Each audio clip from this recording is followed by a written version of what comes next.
semaine à 11 h sur Public Sénat.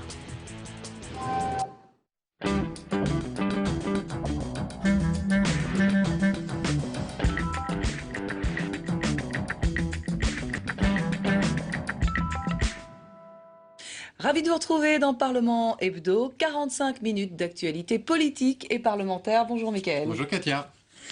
À la une cette semaine, le coup d'envoi du marathon budgétaire. À l'Assemblée, les députés ont entamé l'examen des recettes. Le projet de loi prévoit 3 milliards de hausse d'impôts et 15 milliards d'économies.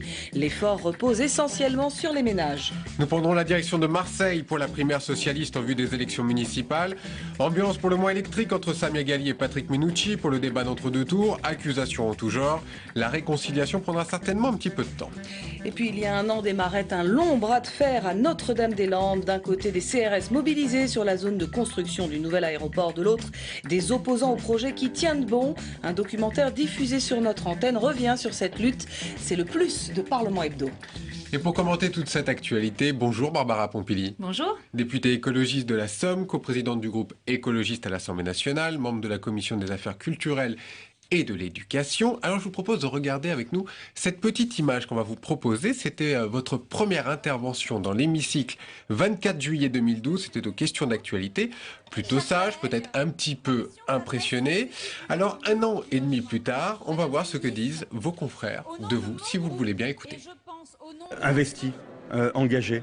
Et en même temps respectueuse. Percutante dans ses interventions, parfois un peu éloignée des réalités du terrain, très certainement. Efficacité, calme et sens de la répartie. Assez vindicative par moments, ayant de l'obstination et puis parfois excessive, voilà. Sincère, quelqu'un qui a des convictions et combative. Je crois que c'est une bonne présidente ou coprésidente de groupe écologiste. Je ne la décrirai pas parce que franchement, je n'ai pas beaucoup d'atomes crochus avec la prétention. Ouais. Réaction. J'entends excessive, travailleuse, bonne élève. Qu'est-ce que vous préférez parmi tous ces qualificatifs ? Oh, il y a un peu de vrai dans tout ça. Je suis quelqu'un qui a des convictions et c'est vrai que parfois on se laisse emporter par l'enthousiasme ou parfois aussi en se disant mince, les choses n'avancent pas assez vite. Après, je pense que je suis aussi quelqu'un de compromis et c'est important en politique de savoir passer des compromis parce que le jusqu'au boutisme, ça ne mène nulle part.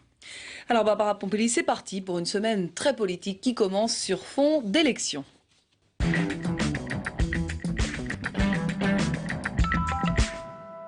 Lundi, marqué par la victoire du FN à Brignoles, son candidat Laurent Lopez a battu l'UMP Catherine Delzer avec 1000 voix d'avance. L'appel au Front républicain n'a visiblement pas fonctionné pour cette cantonale partielle.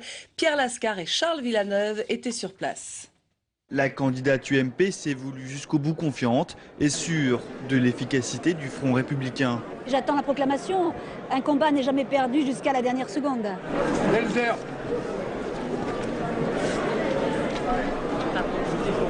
Lopez. Un peu avant 20h, les résultats tombent. Avec plus de 53%, c'est une victoire sans appel du candidat FN, Laurent Lopez. Ça montre que les gens se sont réveillés, ça montre que les gens n'écoutent plus l'UMPS. Ça montre que le système est tombé ce soir. Mais pour Laurent Lopez, pas question de voir dans le score de dimanche un aboutissement, mais plutôt une promesse d'autres victoires lors de futurs scrutins. Est-ce qu'il y aura un avant et un après ? Écoutez, j'espère sincèrement que Brignoles marquera peut-être le début de la reconquête de notre pays. Voilà, que ça va manifester l'espoir pour tous ceux qui souffrent sur la France. Quelques ténors frontistes avaient fait le déplacement, l'occasion d'annoncer la mort du Front républicain. Ces modes de scrutin ont été faits pour mettre en place 2 grands partis et éviter un 3e parti. Aujourd'hui, la preuve est que seuls nous pouvons gagner malgré ces alliances. Et donc en cela, c'est un symbole extrêmement important. Même si le score est impressionnant, il reste toutefois à relativiser. Le FN a certes gagné hier soir son 2e conseiller général, mais le maillage du territoire par un tissu d'élus locaux bleu marine reste encore loin. Barbara Pompili, ce résultat de Brignoles, pour vous, c'est avant tout une victoire du FN ou une défaite du Front républicain ? Je crois que c'est une défaite des partis républicains en général qui se retrouvent à devoir gérer une situation dans laquelle on voit bien qu'il y a un lien qui s'est coupé avec les gens.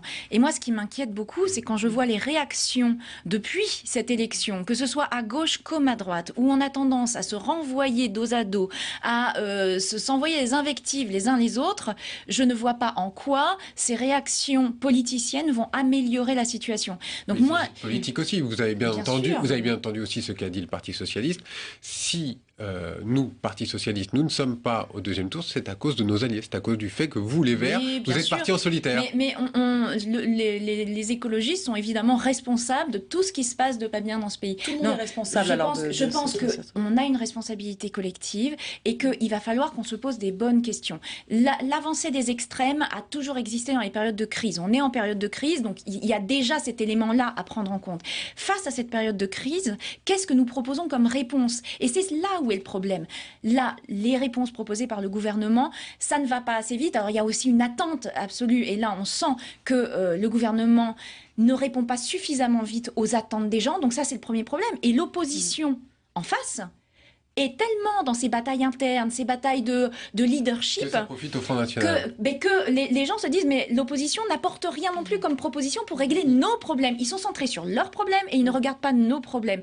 Résultat, évidemment, ça attise les mécontentements et les voix vont vers le Front National. Alors, on va écouter et l'abstention aussi, attention. Je vous propose d'écouter l'analyse du Premier ministre Jean-Marc Ayrault après ce résultat. La responsabilité des dirigeants de l'UMP, qui n'ont même pas levé le petit doigt pour défendre leur candidate, est extrêmement importante. Il ne faut pas qu'ils s'étonnent ainsi qu'une partie de leurs électeurs les fuient pour aller directement vers ce parti. C'est ce que vous disiez, l'UMP et le PS qui se renvoient dos à dos. Voilà. Donc ça ne peut pas continuer comme ça jusqu'aux élections municipales. Non, vraiment, moi je fais un appel à tous les politiques pour que le niveau remonte, pour que les gens, que moi je vois dans ma permanence, quelqu'un disait que j'étais déconnectée du terrain, enfin il faudrait qu'on nous suive un peu sur le terrain pour comprendre qu'au contraire, on voit ce qui se passe. Et ce qu'on voit, c'est que les gens disent, vous ne vous intéressez pas à nous, on se sent abandonné. Vous sentez cette démobilisation de la gauche, notamment sur le terrain? C'est plutôt un sentiment, la gauche donne un sentiment d'impuissance. Et c'est vrai que les atermoiements des politiques qui sont menées, c'est-à-dire on avance, on recule, on hésite, c'est très mauvais parce que du coup les gens se disent, à tort d'ailleurs, mais se disent il n'y a pas de cap. Et ça, c'est pas rassurant. Et quand on est dans une période de crise, quand on voit les usines qui ferment, etc., on a besoin d'avoir des gens qui donnent un cap. Le Front National donne un très mauvais cap, mais il en donne un. D'un mot, Barbara Pompili, parce que ce que j'entends, c'est une vraie critique du gouvernement, une vraie critique aussi de la ligne suivie par le président de la République. Non, c'est pas une critique de la ligne, c'est une critique de la communication autour de la ligne. Et c'est une critique aussi, on en parlera peut-être, mais effectivement de certains atermoiements, notamment sur le budget.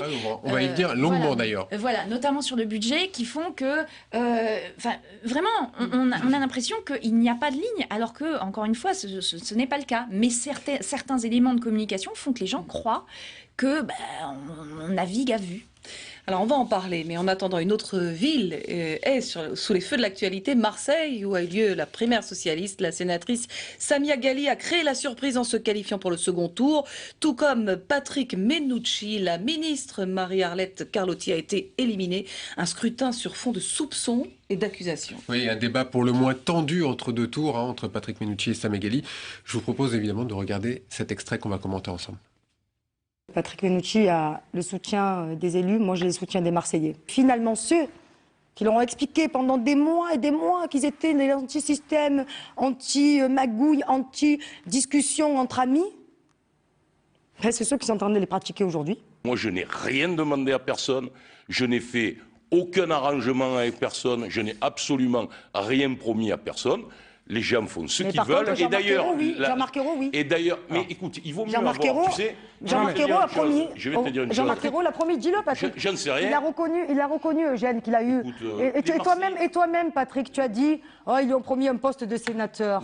Toi-même, tu l'as promis. Si tu as dit ça, Patrick, si tu as dit ça, tu l'as dit à tes camarades, Patrick. Je regrette vraiment que tu abaisses notre débat. Envoyé pour le climat, Barbara Pompili. On va s'intéresser aux primaires marseillaises, aux primaires en général. C'est le plus de l'hebdo.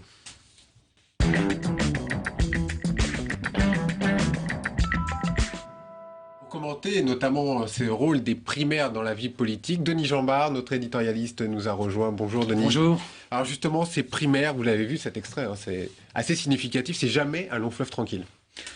Oui, mais celle du Parti socialiste pendant l'élection présidentielle n'avait pas été non plus un long fleuve tranquille, il faut s'en souvenir. Il y avait eu des phrases assez rudes qui avaient été prononcées, notamment contre François Hollande, je vous rappelle, par Martine Aubry. Quand il y a du flou, il y a un loup. C'était pas une phrase non plus.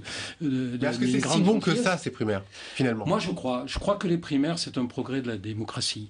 Et c'est un moyen aussi d'établir une fluidité entre les partis, les militants, mais aussi les sympathisants et les Français en général. Donc je trouve que globalement, c'est un progrès démocratique et que ça sera irréversible dans notre vie politique et que voilà, c'est une très grande nouveauté dont on mesure peut-être pas toutes les conséquences. Ça va pas sans débat chaotique, mais la politique, c'est aussi le débat. Le débat chaotique, chez vous aussi, vous avez connu ça, Nicolas Hulot, Eva Joly. Oui. Non, je suis d'accord avec vous globalement. Je pense que les primaires sont plutôt une avancée parce que ça permet aussi à des gens qui ne sont pas investis dans les partis politiques de venir donner un avis et faire avancer le débat. En plus, ça permet aussi de parler un peu de fond puisque on est dans des primaires sur des gens qui sont normalement du même bord politique. Donc c'est intéressant. Et moi, j'étais même assez favorable pour les municipales dans certaines villes où une figure ne s'imposait pas particulièrement de faire des primaires à toute la gauche, par exemple, des primaires ouvertes sur toute la gauche. Ça peut s'entendre dans certaines villes, ça pouvait s'entendre à Nantes, ça pouvait même s'entendre à Amiens, où je suis élue. Denis Jambard, on a l'impression, on a vu quand même hier un débat assez cacophonique, on a l'impression qu'il faut vraiment être à Marseille, Marseillais, pour comprendre quelque chose à ce D'abord, il faut quand même rappeler le nombre de participants à la primaire au premier tour. Il y a quand même eu 20 000 personnes, et je vous rappelle qu'au moment de la présidentielle, il y avait eu 27 000 personnes à Marseille. Donc sur une élection comme ça mobilise quand même beaucoup de monde. Et même si on les amène en bus et en voiture, c'est quand même beaucoup de monde qui se déplace et qui s'intéresse. Donc il y a un vrai intérêt. Ensuite, la politique, c'est ça aussi. Et on voit bien qu'il y a deux stratégies différentes sur Marseille. Deux visions irréconciliables, finalement.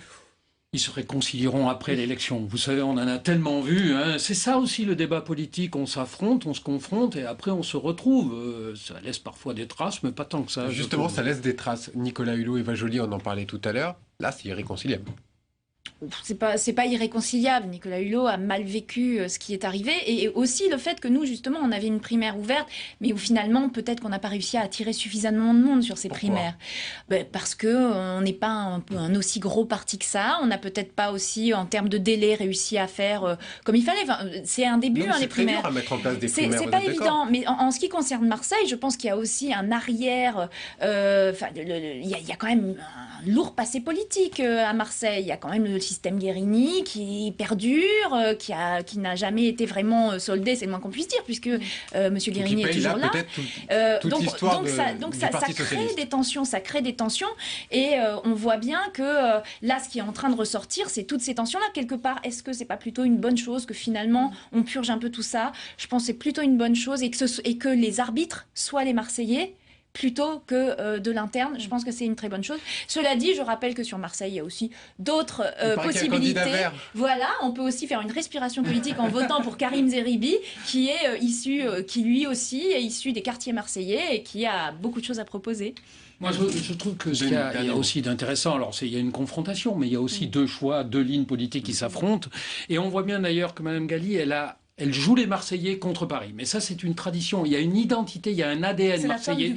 Marseille aime s'opposer à Paris. Ça, je crois qu'elle l'a compris. C'est ce qui peut réserver une surprise, qui a d'ailleurs nourri la surprise du premier tour et qui peut se retrouver au second tour. Merci beaucoup, Denis. Merci, Denis. Alors, on passe à mardi avec le coup d'envoi d'un débat marathon.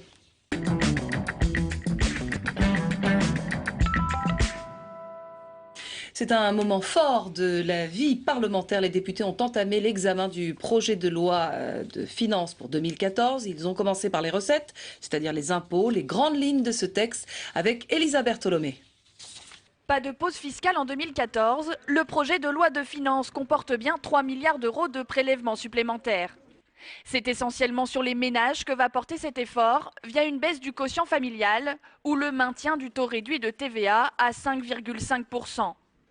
Le gouvernement parle de quasi-stabilisation des impôts, mais un sentiment de ras-le-bol fiscal persiste. Pour adoucir ces hausses de prélèvements, en commission des finances la semaine dernière, les députés ont voté quelques aménagements. Par exemple, l'avantage fiscal pour les parents d'enfants scolarisés dans le secondaire et le supérieur est maintenu. Les entreprises seront mieux loties. La montée en puissance du crédit d'impôt compétitivité et emploi restituera 10 milliards d'euros aux entreprises via une baisse du coût du travail. La taxe sur l'excédent brut d'exploitation ne verra pas le jour. Elle sera remplacée par une surtaxe de l'impôt sur les sociétés. La taxe à 75% fait son grand retour dans ce projet de loi de finances. Elle sera acquittée par les entreprises et non par les ménages pour les salaires supérieurs à 1 million d'euros. Mais l'essentiel du budget porte sur des économies. Le gouvernement doit réduire les dépenses de 15 milliards d'euros pour ramener le déficit à 3,6% du PIB. L'objectif fixé par Bruxelles. Alors Barbara Pompili, votre groupe a obtenu les avancées que vous souhaitiez, que vous demandiez, notamment sur la fiscalité écologique. Est-ce que tel quel, vous allez donc le voter, ce budget 2014 ? On va pas jouer à se faire peur. On s'est fait peur au début septembre parce que le budget qui était annoncé ne tenait compte en rien de ce que nous avions déjà négocié avec le Parti socialiste. Donc là, on a été obligé de taper du poing sur la table. Aujourd'hui, vous les avez, c'est garanti. Depuis, on a obtenu un certain nombre de progrès qui sont significatifs, notamment la TVA baissée pour la rénovation thermique des bâtiments, qui va vraiment relancer un secteur qui en a besoin, et en plus dans le sens du développement durable. Donc c'est vraiment une très bonne chose.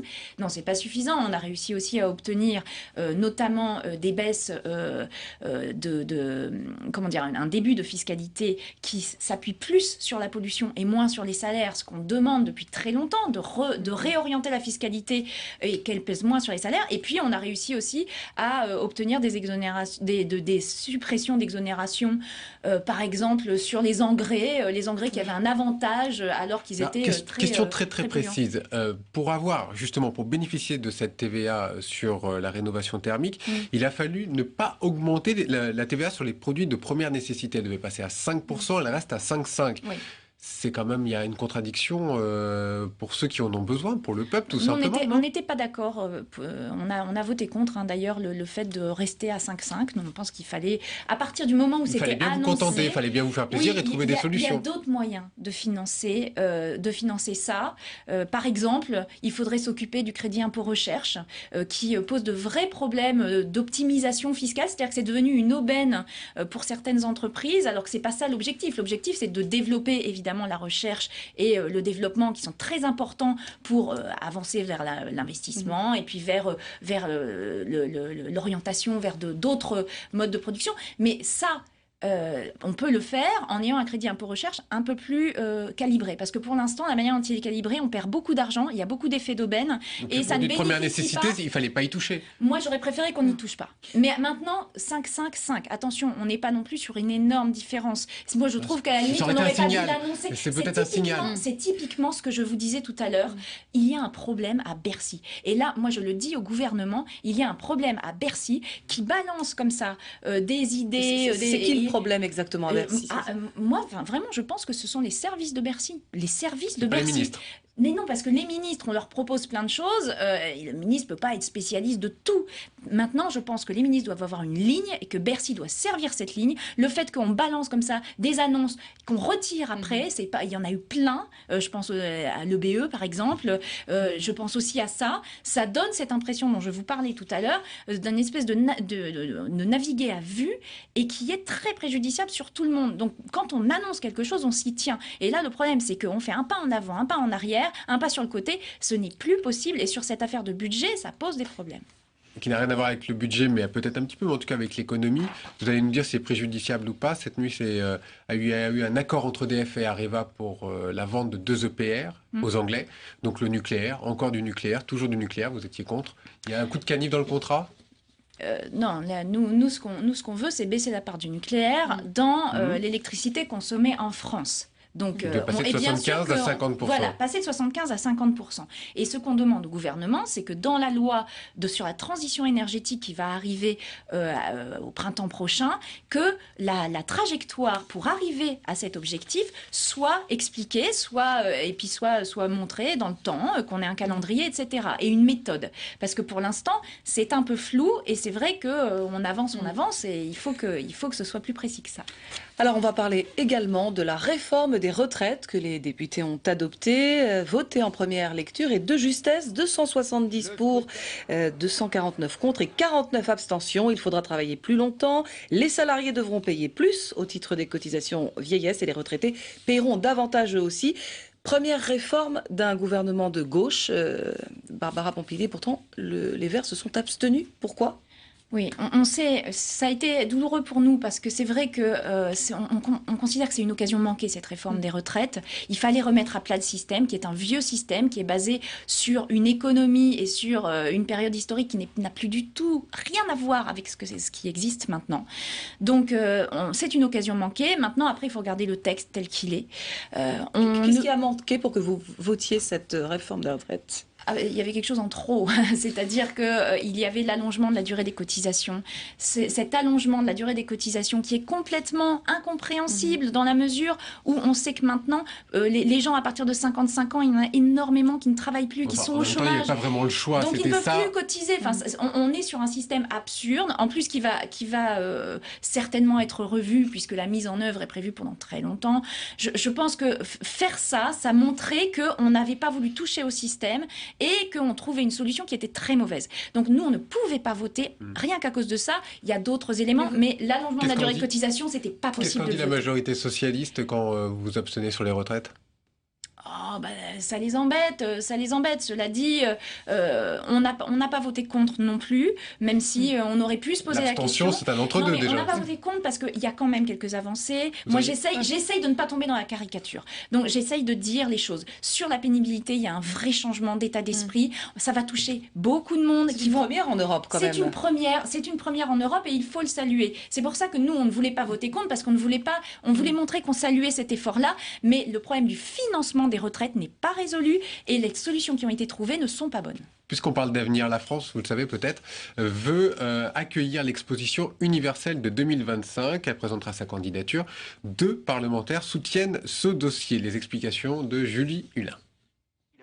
Des trottoirs roulants, une première ligne de métro, un petit et un grand palais, 50 millions de visiteurs. Nous sommes en 1900, Paris accueille l'exposition universelle. Un événement qui n'a pas été réédité depuis. Et si la France déposait sa candidature pour 2025 ?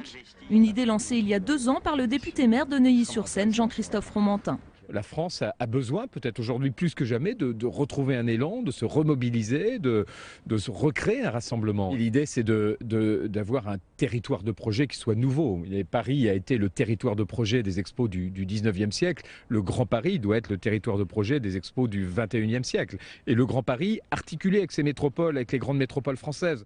Le concept, réemployer de façon éphémère les infrastructures du futur Grand Paris et les monuments existants des grandes villes françaises. La Tour Eiffel relookée par les Chinois, Versailles réinventé par le Brésil, chaque exposant se verrait attribuer un lieu pour une performance qui devrait faire appel aux nouvelles technologies. Là où quelques-uns qui nous écouteraient se diraient mais qu'est-ce que c'est que cette lubie de finalement 2 élus locaux, les maires de Neuilly et d'Alfortville, qui auraient envie d'initier ce projet. Est-ce qu'il n'y a pas mieux à faire au moment où on parle de crise, de compétitivité, de chômage ? Eh bien, au contraire, ce projet ne peut être que fédérateur, un fédérateur économique, un booster d'aménagement du territoire. L'association Expo France 2025, créée pour soutenir cette candidature, s'est déjà attiré le soutien de grands acteurs économiques, politiques et universitaires. Objectif, être prêt pour le dépôt des candidatures en 2016. Là, vous qui entendez beaucoup de choses sur le terrain, vous entendez c'est la crise, on ne peut rien faire. Voilà un projet qui bouge, qui parle d'avenir. Oh, alors, je pense que les gens d'Amiens se contrefoutent de ce projet, pour être clair. Mais après, alors là, je découvre, parce que je n'étais pas au courant de cette candidature-là. Si ça peut permettre de montrer vers où on veut aller, si ça peut permettre de donner des perspectives, de voir quel monde on veut avoir demain, Pourquoi pas? Le problème, c'est peut-être un petit peu des séminaires gouvernementaux qui disent qu'est-ce qu'on fera en 2020. Oui, mais après, le problème, c'est que ce genre de choses, en général, c'est plutôt pour montrer comme on est beau par rapport aux autres. C'est souvent la promotion du gigantisme, c'est souvent la promotion des grands champions, de montrer qui est le plus beau, qui est le plus fédérateur aussi quand même, comme projet. Ça dépend comment c'est fait. Il me semble qu'à l'exposition universelle, on avait aussi exposé des indigènes de manière pas très respectueuse des droits de l'homme à l'époque. Donc je pense que tout ça, il faut faire attention. Si c'est quelque chose qui est tourné vers le monde, qui est tourné vers la coopération, qui est tourné vers l'entraide et vers des valeurs humanistes, ça peut, pourquoi pas, être intéressant. Après, dépenser des sommes folles pour une opération, malgré tout, de communication, attention, dans la période, il faut faire attention à ce qu'on fait de l'argent public. Alors, on va revenir au cœur de l'actualité avec mercredi une affaire à la une qui suscite l'indignation à gauche.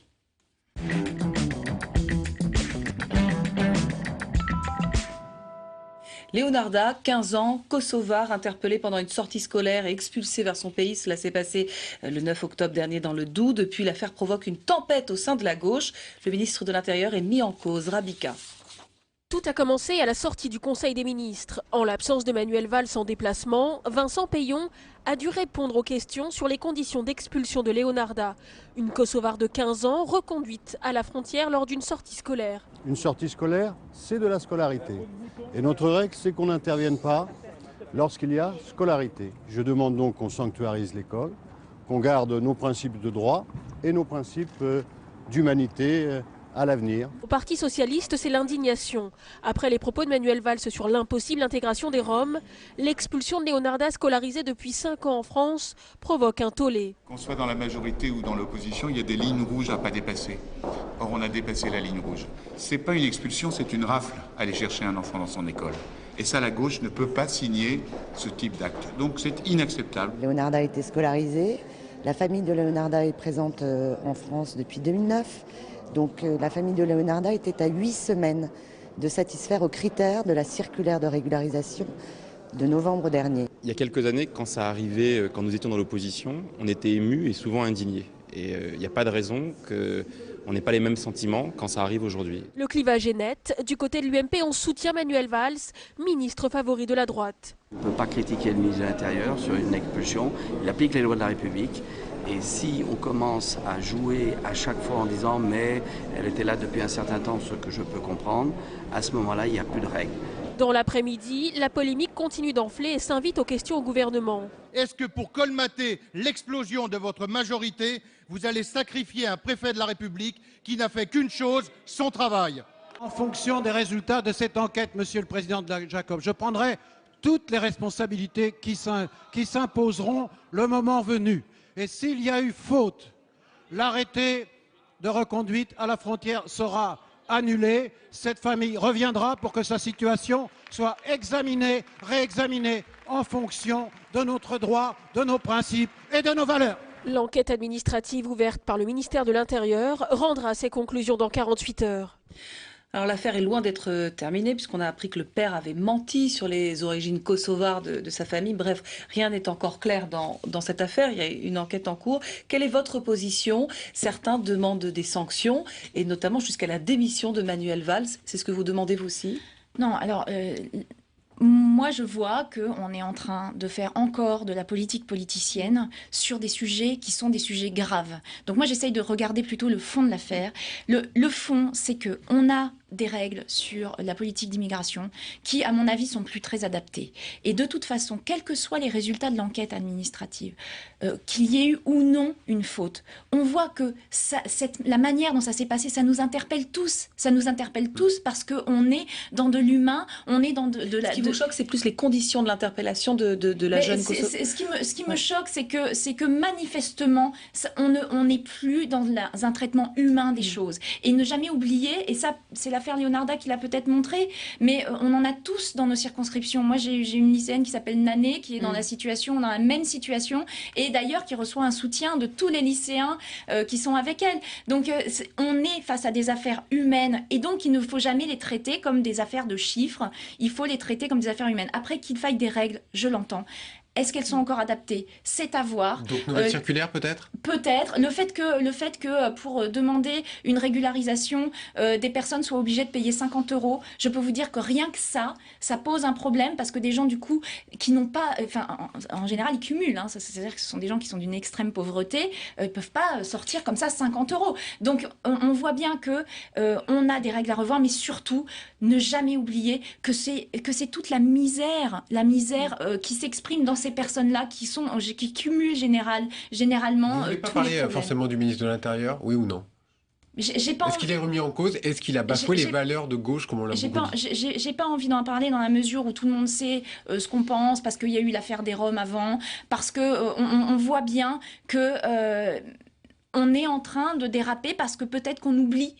Encore une fois, qu'on est face à des familles, qu'on est face à des enfants. Mais moi, je ne veux pas...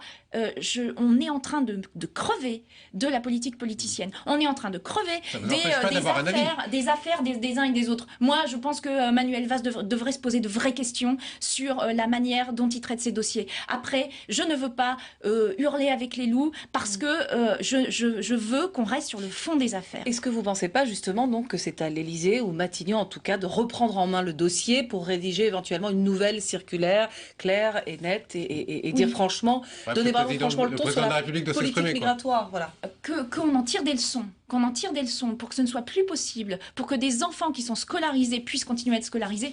Oui, il faut le faire. Il faut le faire. Après, le président, le Premier ministre, moi, je ne donne d'injonction à personne. Je dis simplement que là, on est face à un vrai problème et qu'il faut trouver des solutions. Et qu'évidemment, en attendant d'avoir trouvé des solutions, cette famille a été traitée de manière scandaleuse. Donc que Leonarda puisse revenir et qu'elle puisse, en attendant que cette affaire soit gérée, qu'elle puisse reprendre ses études. Parce que pendant ce temps-là, elle est en train de perdre des heures de cours. Elle est en train de... Vous soutenez les lycéens qui bloquent les écoles en ce moment ou pas? Écoutez, c'est le côté positif de cette affaire, c'est qu'on est en train tellement de parler de la montée du Front National, de la montée des égoïsmes, de la montée de l'individualisme et puis du rejet de l'autre. Oui. Les lycéens nous donnent une belle leçon. Je vous le dis, ils le faisaient à Amiens bien avant l'affaire Leonarda. Ils le font là. Ils nous donnent une belle leçon de citoyenneté, d'humanisme. Et moi, ça m'a fait chaud au cœur de voir qu'ils pouvaient descendre dans la rue par solidarité. Je trouve que c'est une belle image et évidemment que je soutiens leur mouvement. Alors on va passer au jeudi, si vous le voulez bien. L'UMP fait son inventaire, en tout cas, ou presque.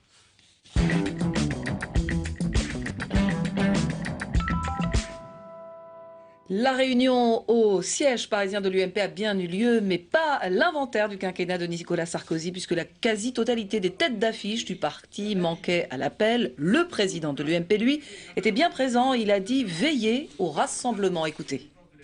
Il ne s'agit pas non plus de régler je ne sais quel compte personnel, ni avec Nicolas Sarkozy, ni avec François Fillon. D'abord parce que l'autoflagellation, ça ne fait jamais avancer les choses. Et ensuite parce que moi je n'accepte pas que certains fassent de la question du bilan une occasion de je ne sais quel règlement de compte. Je demande simplement qu'ils ne viennent pas à leur dire, après, au fil d'interviews ou de discours, ce qu'ils n'ont pas voulu dire aujourd'hui, les yeux dans les yeux, aux militants et sympathisants de notre famille politique. Alors le bilan de l'UMP, j'imagine que c'est pas vraiment votre tasse de thé, c'est pas forcément votre parti, mais moi j'ai une question très simple. Si. Ah d'accord, alors écoutez, j'avais bien envie d'entendre votre avis, après je vous poserai une autre question. Non, parce que on en revient au problème qu'on a vu tout à l'heure. C'est que on est face à une montée des extrêmes. Pourquoi? Parce que on n'est pas capable de proposer des alternatives aux gens. Et le rôle de l'opposition démocratique, c'est de proposer des alternatives. Et quand on a des problèmes au niveau du gouvernement, certainement, mais quand on a une opposition qui est incapable justement de faire ce travail de bilan et de perspective politique, eh bien, on est face à un vrai problème démocratique. Donc, moi, je suis concernée par ce qui se passe à l'UMP en tant que démocrate, parce que j'ai besoin, moi, de voir une opposition qui n'est pas dans la facilité, mais qui est dans la réflexion de fond. Et ça, on le voit toujours. Est-ce que vous, quand vous étiez dans l'opposition, vous aviez accepté aussi de faire ce travail d'inventaire, d'essayer de définir ce que peut être l'avenir, votre opposition, etc. Écoutez, personne n'est parfait, mais en tout cas, on a essayé de faire le travail. On a essayé de faire le travail et on a essayé justement de proposer une réelle alternative alternative. Et c'est ce qu'on continue de faire en tant que partenaire de la majorité, de continuer de dire au PS, attention, là vous partez par là, on pense qu'il vaudrait mieux s'orienter un petit peu plus. L'aiguillon de la majorité, c'est ça? Mais oui, mais on est là pour ça. On est là pour dire attention. C'est facile aussi comme rôle, ça. Non, pas si simple, parce que d'un côté, on nous traite de collabos, parce qu'on est avec le Parti Socialiste qui ne fait pas assez ce qu'il devrait faire selon et puis vous abstenez sur certains textes. Et puis de l'autre côté, on nous dit, et puis de l'autre côté, voilà, non, on est dans une position qui n'est pas si confortable que ça, mais on pense qu'on doit apporter notre pierre et on pense qu'on a des propositions à faire. Là, on le voit sur la conversion écologique de l'économie qui va créer des centaines de milliers d'emplois. On est dans une période de crise. Grâce à cette conversion, on va créer des centaines de milliers d'emplois. Ben, je pense que se mobiliser et se battre pour ça, c'est tout à notre honneur, vraiment. Tout autre sujet, si vous le voulez bien. Là aussi, on va aller sur un rapport qui a été établi au Sénat sur la prostitution. Il aide les personnes concernées à s'en sortir. Le détail avec Nathalie Guiouard. Voilà un exemple de petite carte que nous donnons aux personnes que nous rencontrons sur les lieux de prostitution. Une adresse, un numéro de téléphone en cas de détresse, mais aussi des plaquettes d'information. À l'Amicale du Nid, on va sur le terrain pour aider les personnes prostituées à s'en sortir et leur proposer un accompagnement personnalisé. Protection sociale, minima sociaux, réinsertion professionnelle, ces démarches peuvent être difficiles à réaliser quand on a un passé de prostituée. L'ouverture des droits est complexe quand il s'agit en particulier de droits à la formation et à l'emploi.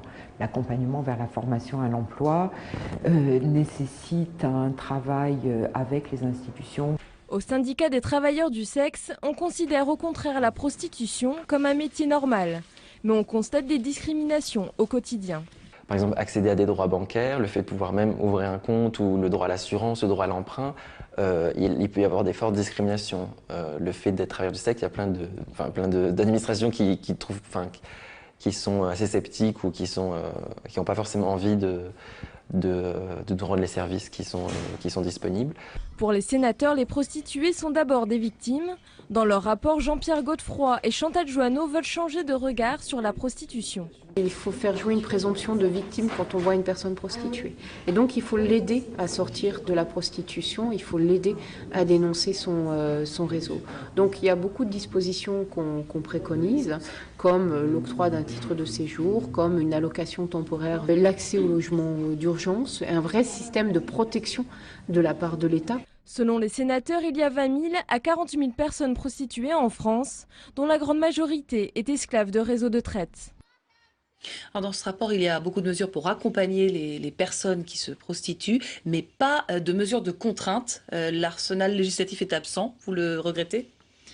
Oui, alors c'est une situation très délicate, la question des prostituées, parce qu'il y a d'un côté la question de l'esclavagisme, de la traite d'êtres humains, qui est un sujet très grave. Après, il y a la question de la prostitution en soi, et là on voit bien que les opinions divergent entre ceux qui considèrent que c'est un travail, d'autres qui considèrent que de toute façon, vendre son corps, ce n'est pas possible. Donc la position que nous on a, et qui quelque part recouvre les deux, c'est que d'abord, il faut absolument abolir le délit de racolage passif, qui les met dans des situations très délicates parce qu'elles ne deviennent pas du tout des victimes, mais là, elles sont punies elles-mêmes. Et puis là, il y a un rapport de Maud Olivier à l'Assemblée nationale qui donne lieu à une proposition de loi qui viserait à pénaliser le client, donc en fait à renverser les choses. Nous, on pense que c'est très dangereux parce que ça risque de précariser encore plus les femmes ou les hommes d'ailleurs prostitués, puisqu'ils seraient encore plus poussés vers se cacher et à la merci justement de ces clients qui auraient peur de se faire. Il faut changer la loi et prendre les deux rapports, tout mélanger et refaire une nouvelle loi.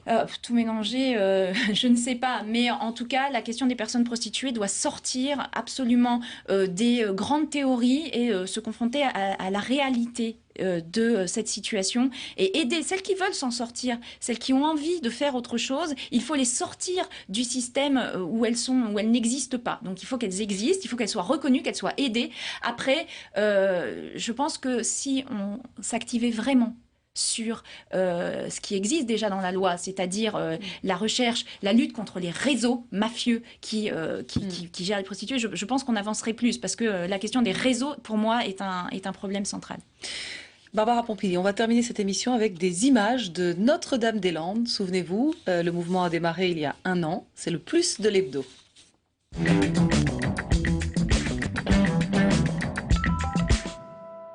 vous proposer de suivre des extraits d'un documentaire qui s'appelle « Le tarmac est dans le pré », où l'histoire d'un an de mobilisation et d'affrontement entre les forces de l'ordre et les opposants à l'aéroport de Notre-Dame-des-Landes.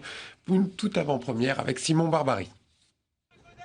À une vingtaine de kilomètres de Nantes, des gendarmes suréquipés face à des paysans en colère et des altermondialistes provocateurs. Combien de genoux t'as cassé? T'es payé combien à l'hématome? Voilà près de 40 ans que le projet du futur aéroport du Grand Ouest sur le site de Notre-Dame-des-Landes divise. Tourné l'année dernière, le documentaire Le tarmac est dans le pré de Thibaut Ferrier donne la parole aux protagonistes de deux visions du monde. Un projet inutile, ruineux et anti-écologique pour les porte-drapeaux de ce que l'on nomme la guérilla bocagère. On n'a pas besoin d'aller loin pour puiser de l'eau ici. Et les zones humides, eh bien, on veut contourner la loi pour faire un aéroport sur une zone humide magnifique comme ça, un bocage magnifique comme ça. C'est impensable. La loi dit aucune construction sur les zones humides, sauf si on n'a pas de la preuve qu'on ne peut pas faire autrement. Alors là, pour faire autrement, ben on a Nantes Atlantique qui existe et qui n'est pas saturé. Une étape essentielle au développement économique de la région pour un front uni d'élus locaux. Il faut aujourd'hui prendre en compte la nécessité d'avoir du développement. Pourquoi développement? Parce que le développement, c'est des projets, c'est de l'emploi, c'est de la croissance. Ces mots-là ne sont pas des abstractions. On ne provoque pas d'emploi s'il n'y a pas de projet, s'il n'y a pas d'activité. Alors que le futur aéroport du Grand Ouest devrait voir le jour en 2017, ce documentaire capte les enjeux et les rouages de la bataille de Notre-Dame-des-Landes, soit une opposition radicale entre deux modèles de développement et de croissance. Hérault paye son aéroport, il envoie les flics et les camions, pour Vinci ordonne les expulsions. Là, ce documentaire pourrait suivre le 4 novembre prochain. Il y a l'impression d'avoir deux philosophies qu'on entend dans ce documentaire. Évidemment, le concret, l'économique, contre l'utopie, le développement durable. C'est conciliable tout ça? L'utopie, vous parlez de ceux qui n'ont pas changé d'avis depuis 40 ans, c'est bien cela dont vous parlez. De ceux qui luttent contre le projet économique. L'aéroport, justement... L'aéroport a été décidé il y a 40 ans. Il y a 40 ans, la situation économique, sociale, écologique n'avait rien à voir avec maintenant. Ces gens n'ont pas évolué depuis 40 ans. Il faut que maintenant, ils avancent et qu'ils viennent aux réalités économiques et écologiques. Et les réalités économiques et écologiques, c'est que maintenant, on a moins besoin d'aéroports. On s'est rendu compte que les transports à tout va par avion n'étaient pas forcément les meilleurs. Il faut relocaliser l'économie et puis essayer de moins développer des infrastructures comme celle-là qui sont... bouffeuse d'énergie, mais plutôt développer les infrastructures de proximité.